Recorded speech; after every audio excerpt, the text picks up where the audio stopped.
이제 오늘 그 본문 말씀은 그 종과 또 상전들에게 주는 말씀을 기록하고 있습니다. 이미 이제 사도 바울은 그 아내와 남편, 그리고 이제 자녀와 부모에 대한 그 가르침을 주었고, 이제 마지막으로 종과 상전들에게 가르침을 주고 있습니다.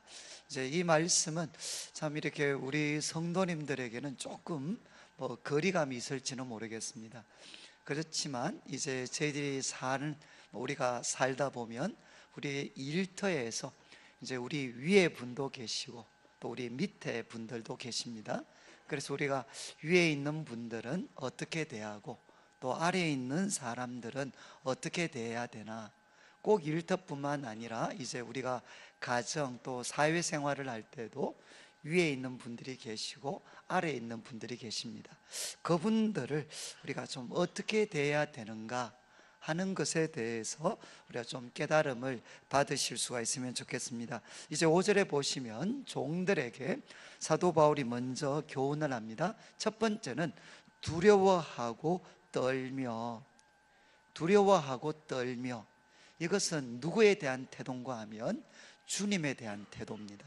그래서 종들에게 너희가 주님을 두려워하고 떠는 그런 마음으로, 그 다음에 또 한 가지 성실한 마음으로. 이 성실한 마음이라는 것은 진심입니다. 진심.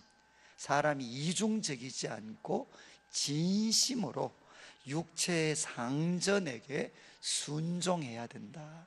그러니까 육체의 상전들에게 순종을 해야 되는데 두 가지 태도입니다.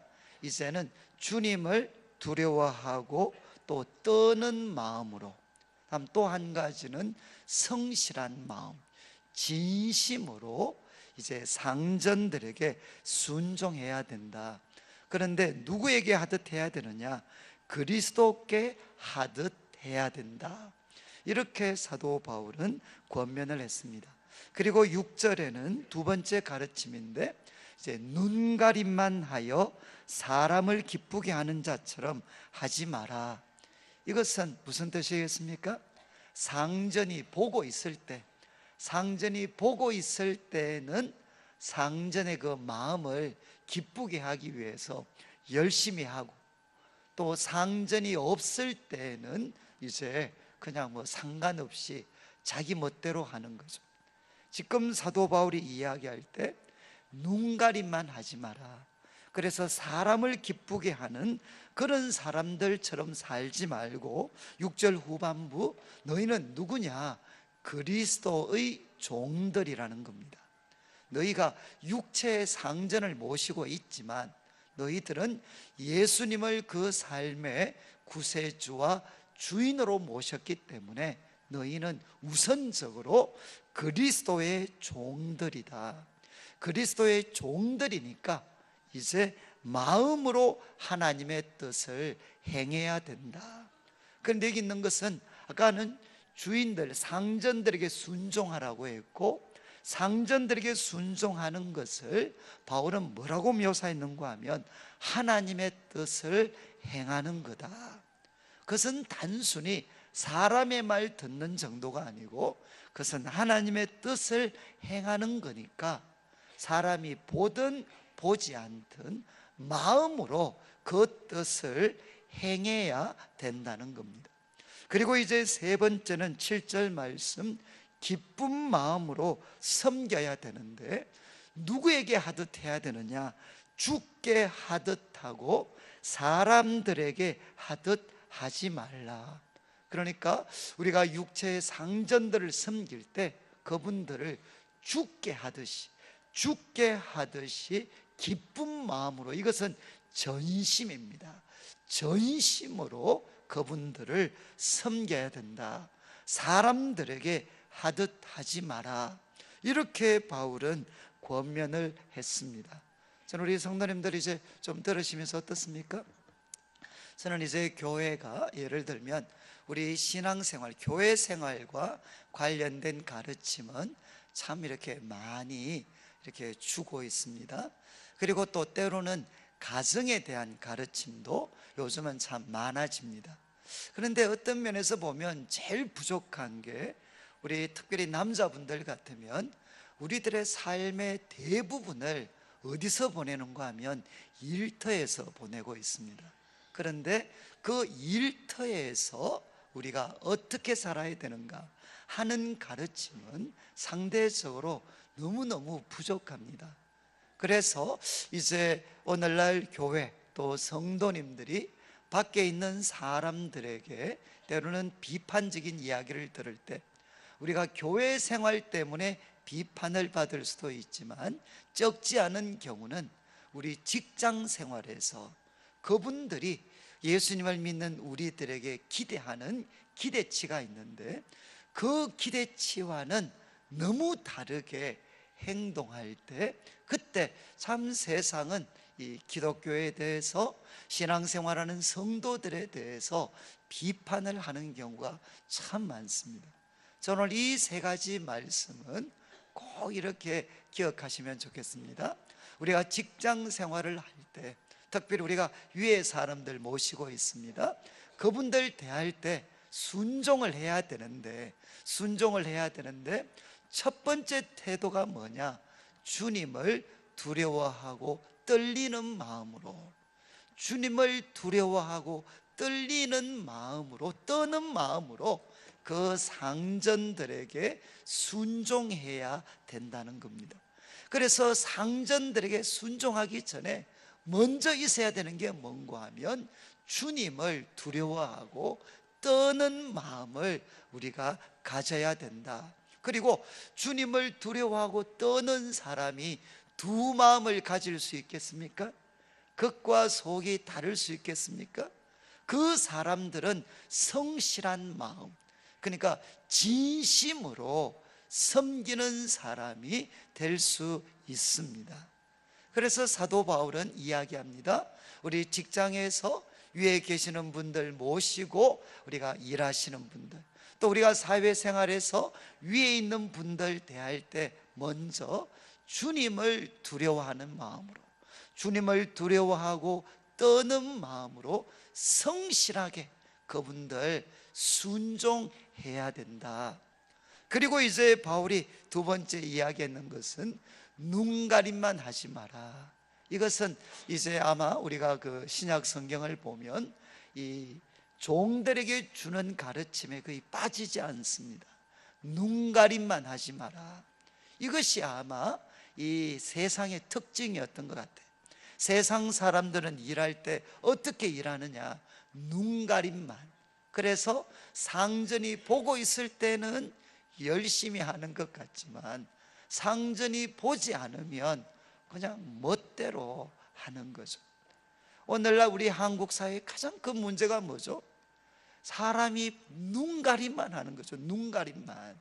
그래서 지금 우리 한국 사회 구석구석에 소위 부정과 거짓, 가짜, 이게 뭐 판치지 않는 곳이 없습니다.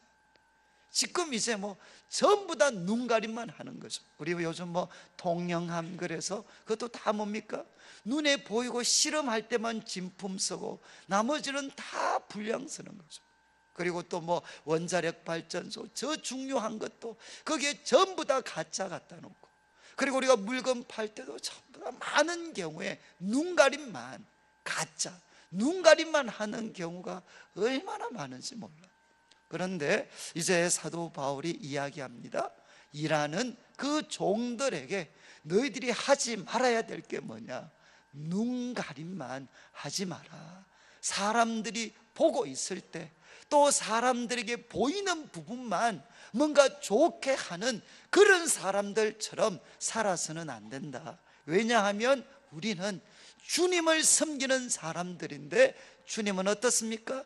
불꽃 같은 눈동자로 모든 것을 지켜보고 계십니다. 그래서 사람들이 보거나 보지 않거나 사람들에게 노출이 되거나 노출되지 않거나 우리는 일관되이 마음으로 하나님의 뜻을 행하는 사람이 되어야 된다는 겁니다. 그래서 비라이벨스 같은 사람, 책을 하나 썼는데 인격에 대한 책을 썼습니다. 인격. 그런데 인격을 빌 하이벨스가 어떻게 규정을 했느냐? 아무도 보는 이 없을 때 당신은 누구입니까? 아무도 보는 이 없을 때 당신이 누구인가? 그게 당신의 진정한 인격이라는 것입니다. 사랑하는 성도님들, 이제 우리 그리스도인들은 세상 사람들이 볼 때 우리가 부족하기 때문에, 또 사람이 연약하기 때문에 실수할 수도 있습니다. 그리고 때로는 일 처리를 매끄럽게 하지 못할 수도 있습니다. 그렇지만 우리 그리스도인들이 세상 사람들이 볼 때 저 사람은 하나님을 두려워하기 때문에, 눈가림만 하는 사람은 아니다. 저 사람은 사람이 보고 있을 때나 보지 않을 때나, 사람들에게 보이는 곳에서나 보이지 않는 곳에서나 언제나 저 사람은 똑같은 사람이다 라는 평가를 받을 수가 있어야 된다는 겁니다. 그리고 이제 7절 말씀에는 기쁜 마음으로 섬기는데 죽게 하듯 해라. 그런데 이 말씀은 이제 그 골로새서 3장 23절 똑같이 사도 바울이 종들에게 주는 말씀인데, 골로새서 3장 23절 같은 말씀은 나중에 꼭 한번 외우시면 좋을 것 같아요. 그 내용이 뭔가 하면, 무슨 일을 하든지 마음을 다하여 죽게 하듯 하고, 무슨 일을 하든지, 종들에게 주는 교훈입니다. 무슨 일을 하든지 마음을 다하여 죽게 하듯 하고 사람에게 하듯 하지 말라. 그 이유는 뭔가 하면, 너희는 그리스도를 섬기느니라.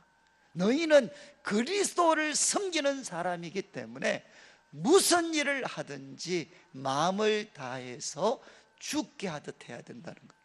저는 이제 청년 시절을 제가 이제 교회에서 말씀을 배우면서 아마 저에게 가장 큰 충격과 도전을 준 말씀을 꼽으라 그러면 저는 이 말씀인 것 같습니다. 무슨 일을 하든지 마음을 다하여 죽게 하듯 하고 사람에게 하듯 하지 마라. 너희는 주 그리스도를 섬기는 사람들이다. 저는 이제 제가 가끔 말씀드렸듯이 대학 다닐 때 저는 자취를 했습니다.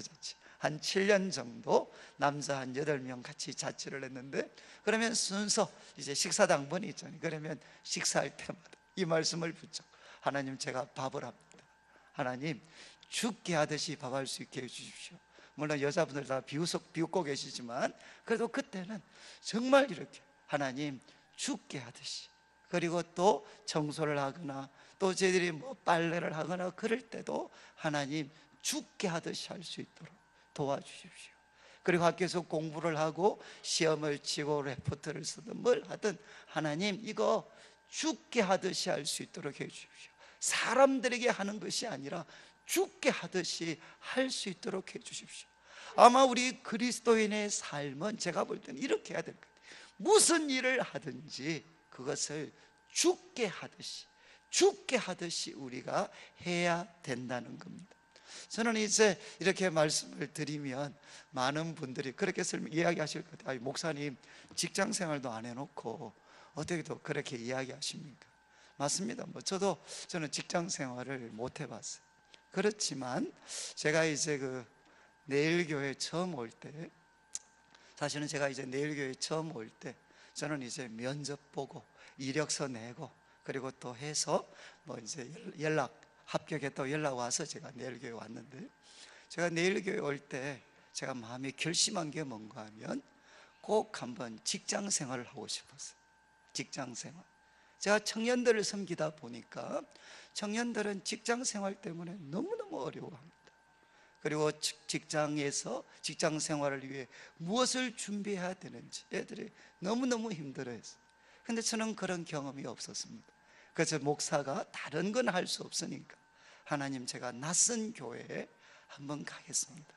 아무도 알지 못하는 낯선 교회, 다른 지역의 교회로 한번 가겠는데, 하나님 거기에서 우리 청년들 성도들이 직장 생활하며 느끼는 그 어려움들, 그리고 어떻게 하면 그걸 잘 극복할 수 있는지, 그런 비결들을 저에게 가르쳐 주십시오. 그래서 사실은 저는 내일 교회에 와서, 좀 죄송한 말씀입니다, 정말 직장 생활을 한번 맛보고 싶어서 그렇게 왔었습니다.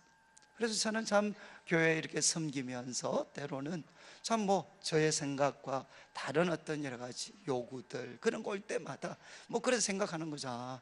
우리 청년들, 우리 성도들이 이런 것 때문에 참 어려워할 수 있겠구나. 또 관계 어려움들이 혹시 생기면 교회도 이런데 밖에 있는 참 세상에서 우리 성도들이 사람들 때문에 얼마나 참 시달릴까. 그러니까 저는 이제 교회에 있으면서, 교회 생활을 하면서 저는 직장을 한번 경험해 보고 싶었어요. 저는 이제 부교육자 생활을 15년을 했습니다.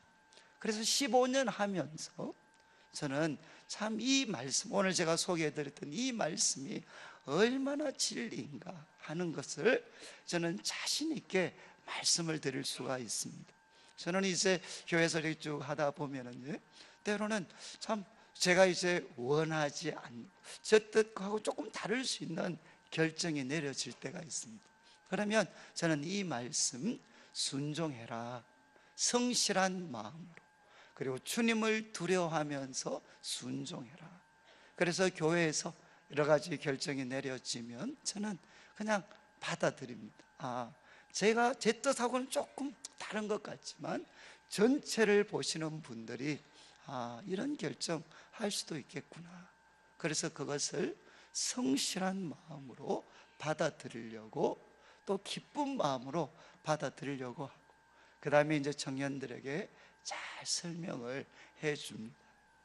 제가 지금도 기억이 나는 게, 제가 이제 우리 청년들 섬기면서 좀 제가 주제 놓는 말씀이지만, 제가 이제 설교나 이런 것들을 통해서 우리 청년들이 참 많이 모였어요. 많이 이렇게 해서 이제 이게 교회가 이제 뭔가 부흥하겠구나, 청년부가 한번 크게 성장하겠구나. 그럴 때 제가 정확하게는 잘 모르겠는데 한번 교회에서 결정이 내려져 가지고 이제 우리 청년부 예배가 사부 예배가 되니까, 사부 예배는 대예배이기 때문에 이거는 담당 부교육자가 설교하면 안 되고 우리가 담임 목회자가 설교를 해야 된다. 아마 그런 결정이 내려졌던 것 같아요. 그래서 이제 제가 그 다음부터는 이제 설교를 이제 안 하게 됐죠. 그런데 이제 저는 그게 맞다고 생각을 했어요. 맞다고 생각했지만, 그래서 우리가 그걸 기쁘게 받아들여서 이제 목사님이 말씀을 하시고 축도하고 예배가 마칩니다. 그러면 제가 이제 어떻게 했느냐, 그는 기쁘게 받아들였지만 이제 예배가 딱 마치고 우리 청년들이 이제 그 소그룹으로 흩어지는 시간이 있습니다. 한 10분 정도 시간이 흩어지고, 어수선해.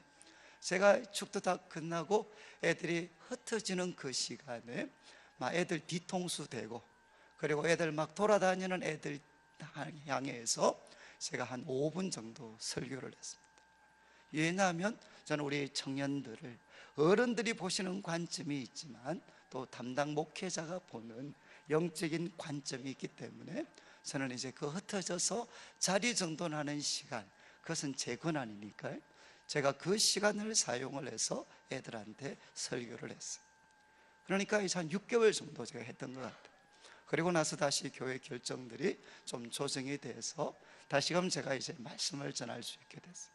제가 이제 이렇게 말씀을 드리는 것은 뭔가 하면, 그때 제가 이제 하면서, 저는 부교육자 생활을 하면서 제일 많이 배운 게 뭔가 하면 바로 순종하고 기쁨으로 그를 받아들이되, 그 질서 속에서 또 제가 가지고 있는 은사, 열정, 뜻 같은 것들을 그 테두리 속에서 지혜롭게 표현하고 또 우리 청년들을 이끌어 가려고 저는 나름대로 노력을 했습니다. 제가 이런 말씀을 드리는 것은 다른 게 아닙니다. 우리가 이 세상을 바꾸어야 됩니다. 근데 바꾸려면 무엇을 해야 되느냐? 그분들이 우리를 볼 때 믿을 수가 있어야 됩니다.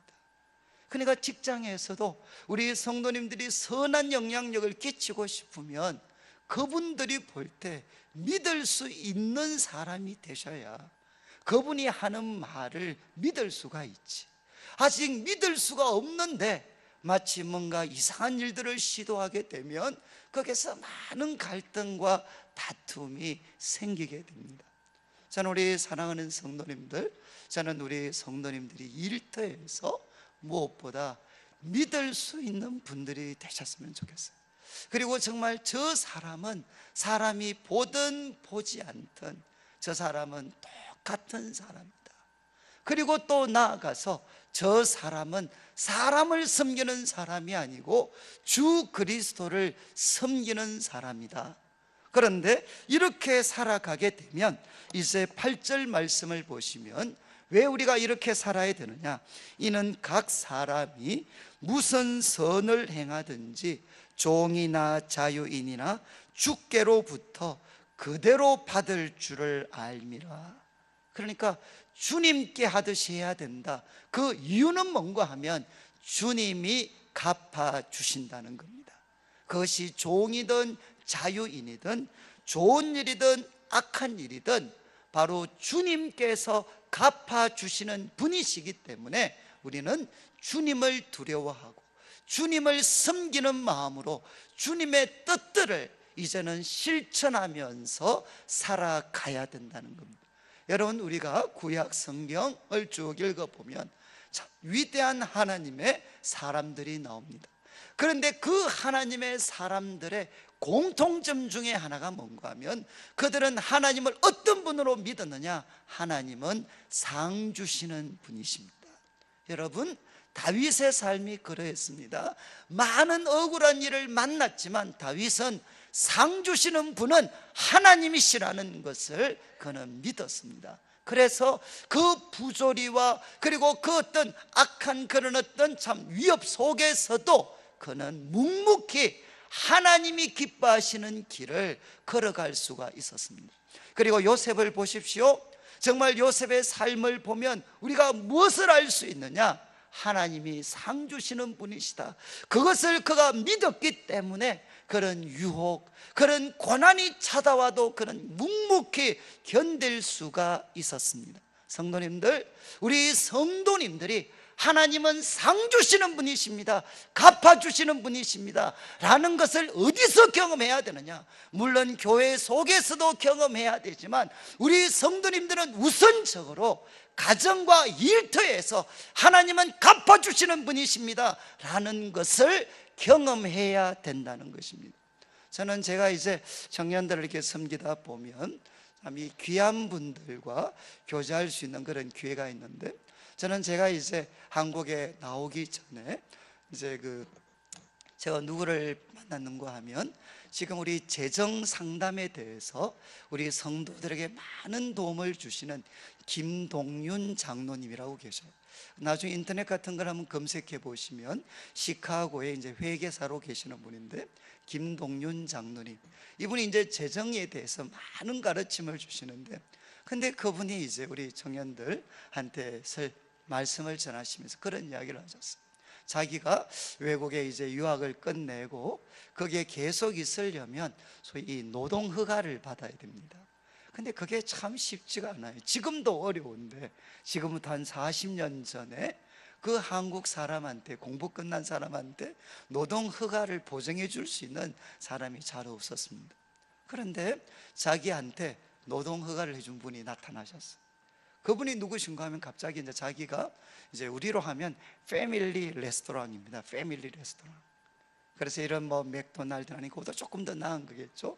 그런 가족들이 모여서, 외국 사람들은 식사를 잘하는 곳, 그런 곳에서 자기가 이제 소위 아르바이트를 하고 있었는데, 그 고객 중에 한 분이 자기에게 찾아오더니만 자기가 이 워킹 퍼밋, 노동 허가를 그걸 받도록 도와주겠다는 거예요. 그러면서 그분이 이야기를 하셨어요. 나는 이 가게 단골인데 내가 이 가게 올 때마다 우연인지는 모르지만 너무 이상한 걸 봤다는 거예요. 그게 뭔고 하면, 여러분 이제 아르바이트생 중에서도 고참이 있습니다. 그리고 또 쫄병이 있습니다. 그러면 고참은 주로 어디에 일을 할까요? 외국은 이 팁을 주는 문화가 굉장히 발달되어 있습니다. 약 10%는 기본적으로 팁을 줘야 돼.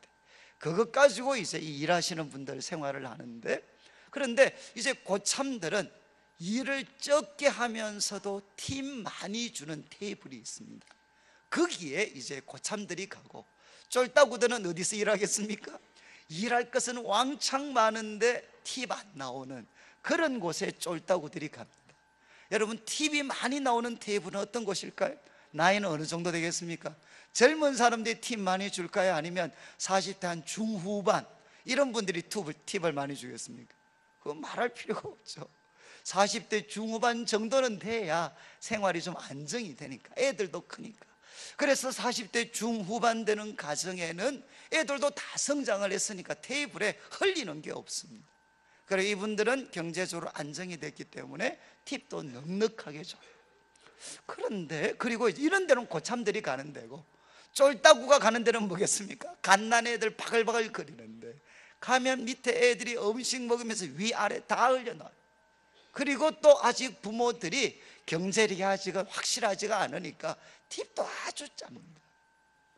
그래서 이제 고참들은 팁 많이 주는 곳, 중년의 사람들 그 가정 테이블로 가는데, 여기만 오면 자기가 올 때마다 이 참 김동윤 장로님, 이 청년이 언제나 쫄따구뿐만 아니라 고참이 되어서 항상 어디를 치우느냐, 어린아이들이 많이 온 테이블을 이 사람이 치우고 있더라고요.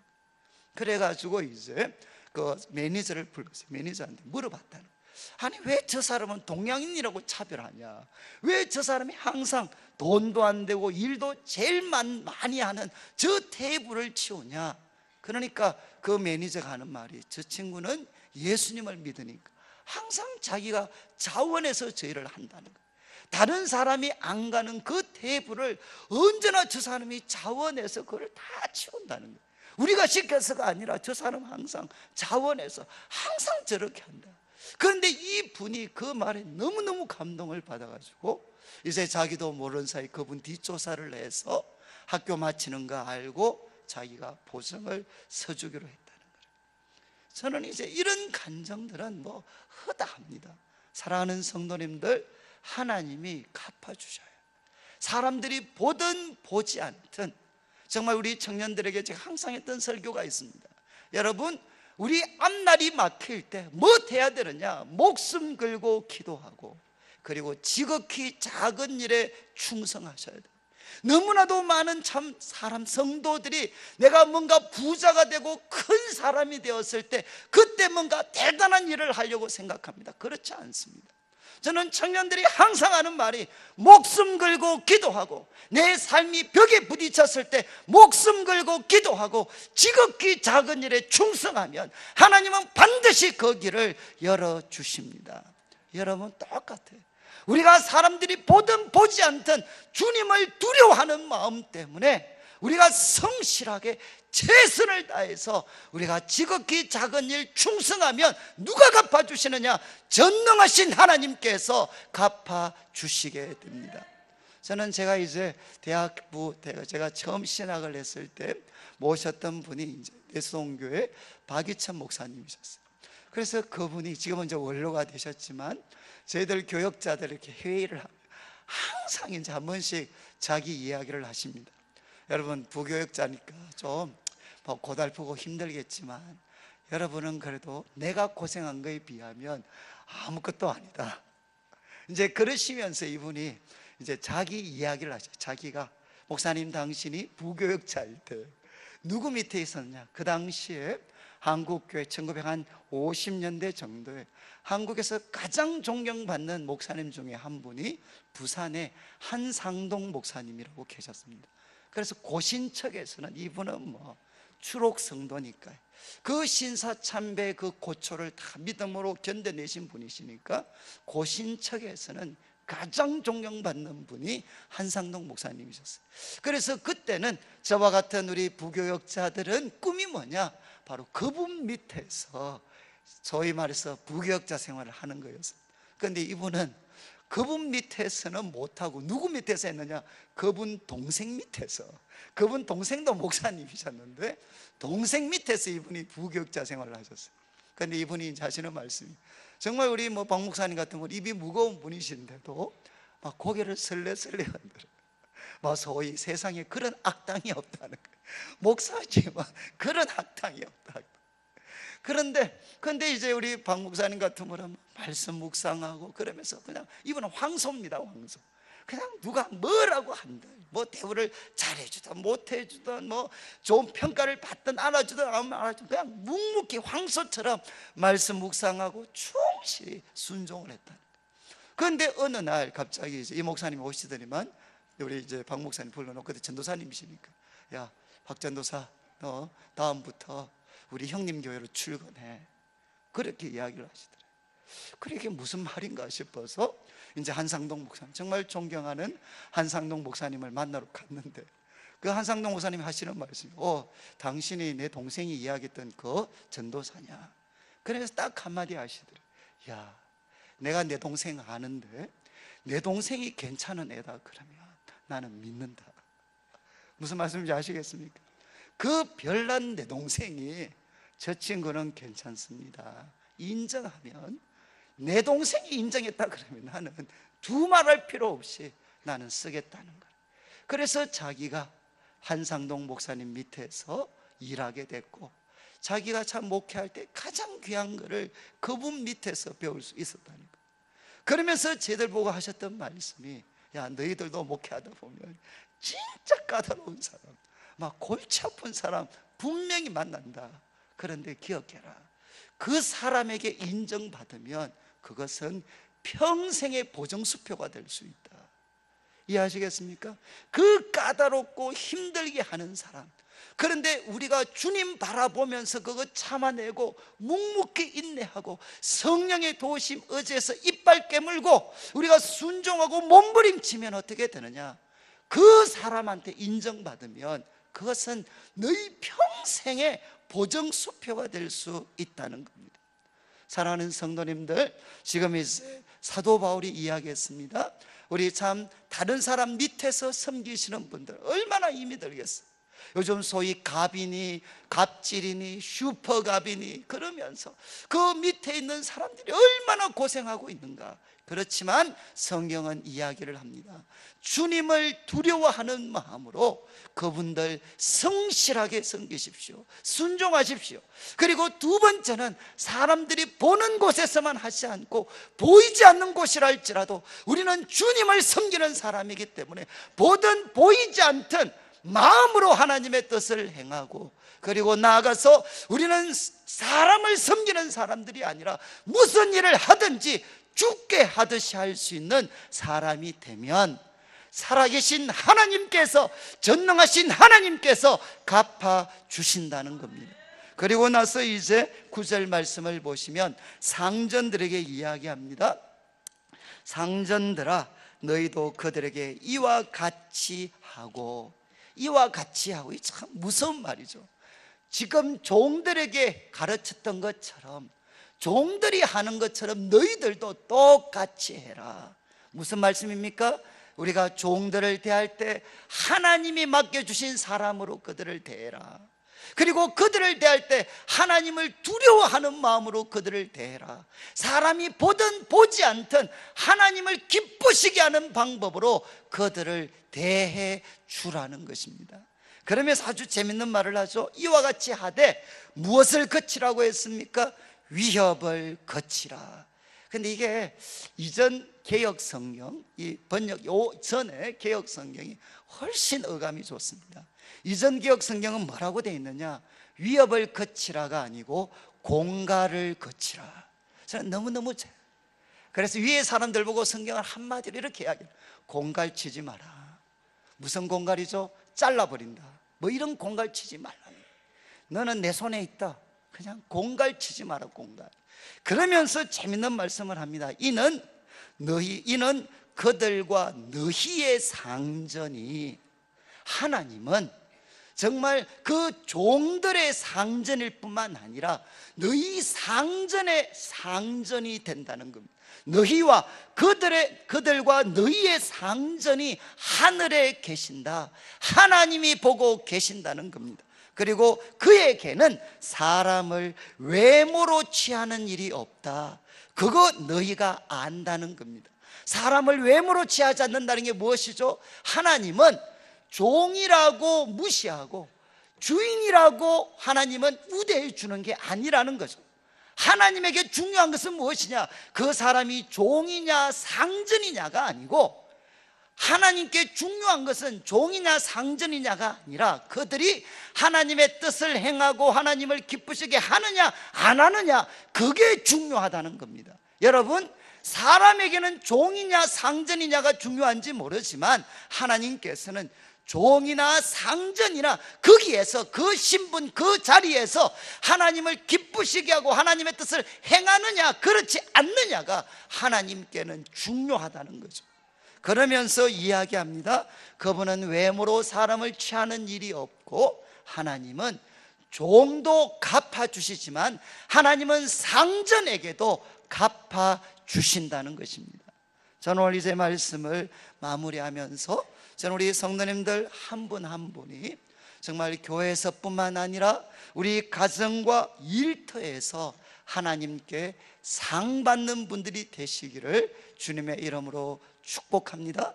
그래서 특별히 다른 사람을 섬기고 계시는 분들이 계신다면 주님을 두려워하는 마음으로, 성실한 마음으로 순종하고, 그리고 나아가서 눈가림만 하지 말고 사람이 보든 보지 않든 우리는 마음으로 하나님의 뜻을 행하고, 그리고 나아가서 우리는 사람을 섬기는 사람이 아니라 무슨 일을 하든지 죽게 하듯 하는 자들이 되어서 저는 우리 성도님들 전능하신 하나님이 주시는 놀라운 복을 누리시고, 그리고 나아가서 상전인 분들이 있습니다. 우리 아래도 사람을 두고 생활하시는 분들이 있다면 여러분, 우리에게도 하늘의 상전이 계십니다. 그분들 하늘의 상전을 기억하면서 우리에게 주어진 그분은 하나님이 맡기신 사람이니까 하나님의 뜻대로 의와 공평으로 그들을 대하면서 공갈을 거치고 나아가서